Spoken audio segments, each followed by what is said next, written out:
Hey everyone, welcome to this quick tutorial. In this video, I'll show you how to use the Savings Goal Tracker in Google Sheets. You'll set up your savings goals, record your savings, and explore the dashboard. Along the way, you'll see how the tracker automatically calculates how much you need to save each month.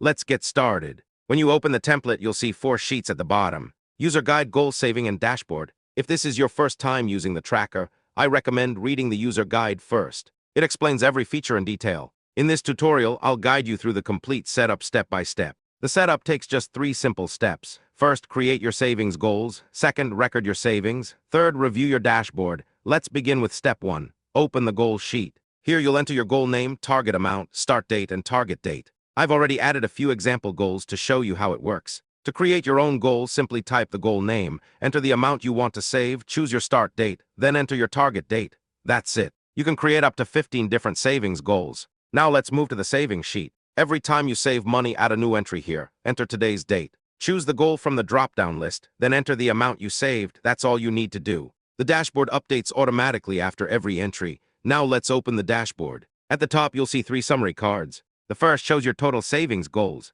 The second shows the total amount you've saved. The third shows how much you still need to save. Below the summary cards, you'll find a progress card for each goal. Each card displays the goal name, target amount saved, remaining balance, and your progress percentage. It also shows the exact amount you should save every month to reach your goal before the deadline. One of my favorite features is the automatic monthly savings calculation. You don't have to do any math yourself. The tracker calculates the required monthly savings instantly. This helps you stay on track and reach your goal on time. You can also change the month using the selector in the top left corner. As soon as you choose another month, the dashboard updates automatically. This makes it easy to review your savings progress for any month of the year. And that's it. In just 3 simple steps, you've set up your goals, recorded your savings, and explored your dashboard. From now on, simply keep adding your savings entries. The tracker takes care of all the calculations automatically. If you'd like to use this template, you'll find the link in the description below. Thanks for watching, and I'll see you in the next video.